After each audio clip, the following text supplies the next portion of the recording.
आज चौथीच्या मुलींचा निरोप समारंभाचा कार्यक्रम आहे। मी चौथीची विद्यार्थिनी स्वरा सुनंदा पाटील हिचा वडील आहे शिवराम कोंडिवा ठोरे असं माझं नाव आहे। मी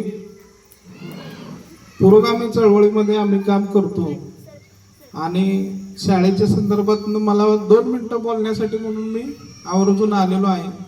आज असा दिवस आहे की या शाळेमध्ये आम्ही 4 वर्षापूर्वी पहिलीला आमच्या मुलीला घेऊन आलो होतो।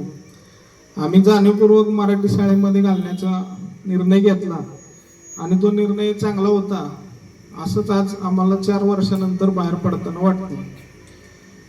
आपल्या तासगाव तालुक्यातले डॉक्टर बाबूराव गुरव सर तुम्हाला कुणाला माहित असतील नसतील तर एक मी उदाहरण सांगतो। सोशल मीडियामध्ये आपल्याला बऱ्याच वेळेला शिक्षक आणि शिक्षकांच्या अनुषंगानं वेगवेगळे व्हिडिओ बघायला मिळतात। पूर्वीच्या काळी शिक्षण हे सेवा क्षेत्र आणि आता पण सेवा क्षेत्रच आहे। अगदी खाजगी शिक्षण संस्था जरी असल्या तरी ते एनजीओ म्हणून रजिस्टर असतात आणि व्यवसाय करता येत नाही शिक्षणाचा अजून तरी भारतामध्ये अशी परिस्थिती आहे। याच्या सगळ्या इथली जागा असेल किंवा शाळेला मिळणारं अनुदान समोरची शाळा असेल ह्या कुणाच्या तरी पैशातून सामाजिक जाणीवेतून या तयार झालेल्या आहेत। तर मी गुरव सरांचं एक उदाहरण या ठिकाणी सांगतो। पूर्वी शिक्षकांना पगार अतिशय कमी होती आणि गुरव सर अगदी इंटरनॅशनल टीचर असोसिएशन पर्यंत सरांनी काम केलं। तर जिल्हाधिकारी कार्यालयामध्ये पूर्वी शिक्षक मोर्चे घेऊन जायचे की पगार वाढीसाठी मोर्चे घेऊन जायचे। पगार कमी आणि तुम्हाला एवढं काय काम असते असे पद्धतीचं उत्तर द्यायचे। गुरव सरांनी त्यावेळेला शिक्षकांचे नेते म्हणून बोलताना असं म्हणलं होतं की तुम्ही या खुर्चीत बसता तुम्हाला जेवढा पगार आहे त्याच्या 1 रुपया तरी आम्हाला जास्त घ्यायचा अधिकार आहे। का अधिकार आहे तर आम्ही तुला घडवलेला आहे आणि शिक्षक जो कोणी आज पदावर आहे कलेक्टर म्हणून तर त्या कलेक्टरला घडवणारा सुद्धा शिक्षक आहे, डॉक्टरला घडवणारा शिक्षक आहे, वैज्ञानिकाला घडवणारा शिक्षक आहे, आमदार खासदार असतील कुणी असतील तर त्यांना घडवणारा शिक्षकच असतो। शिक्षक अशा पद्धतीनं अनेक अडचणी असतात। आज आपण आता ही मराठी शाळा आहे, मराठी शाळेमध्ये आपण आपल्या हक्कानं आपण भांडू शकतो। त्याला भांडण्यासाठी एक हायरार्की तयार केलेली आहे। शिक्षण विभाग आहे, पंचायत समिती आहे, जिल्हा परिषद आहे, शिक्षण विभाग आहे, अगदी भारत सरकारचं शिक्षण विभाग आहे। अशा अंतर्गत सगळ्यांचं त्याच्यावरती नियंत्रण असतं।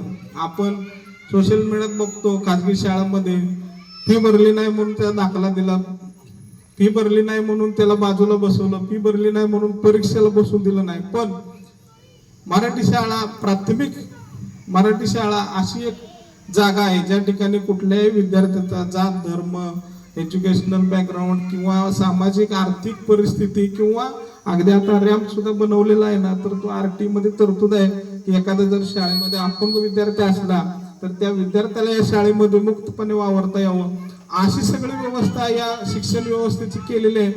मी या बोलण्याच्या 2 मिनिटाच्या माध्यमातून जे कोणी आता माझा व्हिडिओ बघतील किंवा आता इथं उपस्थित आहेत त्या पालकांना सुद्धा माझी अशी विनंती आहे की ह्या अशा शाळा वाढल्या पाहिजे, टिकल्या पाहिजे आणि इथून हे जे आज मुलं आहेत आणि त्यांच्यावर केला जाणारा खर्च आहे हा कुठल्याही प्रकारचा अनावश्यक नाही। शिक्षकांना मिळणाऱ्या पगारातून ते आपल्याला त्या पगाराच्या व्यतिरिक्त सुद्धा काय घालून देतात। म्हणजे आता स्मिता पाटील मॅडम होत्या, त्यांनी या सगळ्या मुलींना घरी जेवण घ्यायला बोलवलं होतं, त्याला काही शिक्षकांना कुठलं अनुदान मिळालं नव्हतं। त्यांनी त्यांच्या प्रेमापोटी आणि राज्यभरात असे अतिशय गुणी शिक्षक अतिशय उपक्रमशील शिक्षक आहेत। सांगली जिल्ह्यातच असे शिक्षकाचा व्हिडिओ आपण सगळ्यांनी बघितला असेल की ज्या शिक्षकानं मुलांना भाकरी करायला सुद्धा शिकवल्या की त्या मुलांना खाण्यासाठी ज्या वेळेला ऊस तोडायला मजूर जातात त्यावेळेला त्यांना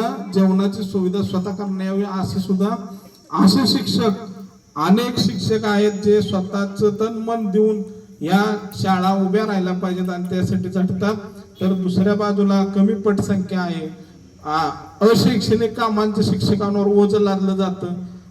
आणि वेगवेगळी कारणं सांगून शाळा एकत्रीकरणाचा असेल, शिक्षणाचा पॅटर्न बदलण्याचा असेल, अशा माध्यमातून हे जे काय उभं राहिलेलं आहे, हे जे रचना आहे ती रचना संपवण्यासाठी शासन व्यवस्थे आणि शासन व्यवस्थेतले काही ज्यांना बहुजन समाजांना शिकण्यासाठी जे मिळालेलं आहे ते मिळू नये ह्यासाठीचे प्रयत्न करणारे विचार आहे, तो विचार ह्या शाळा संपवण्यासाठी प्रयत्न करत आहे. पण आपण सर्व पालक, विद्यार्थी, शिक्षक, आजी माजी विद्यार्थी असतील, आजी माजी शिक्षक असतील, या सर्वांनी प्रयत्न करून या शाळा कशा वाढल्या पाहिजे यासाठी प्रयत्न करावे. एवढे बोलून मी माझे शब्द संपवतो. धन्यवाद.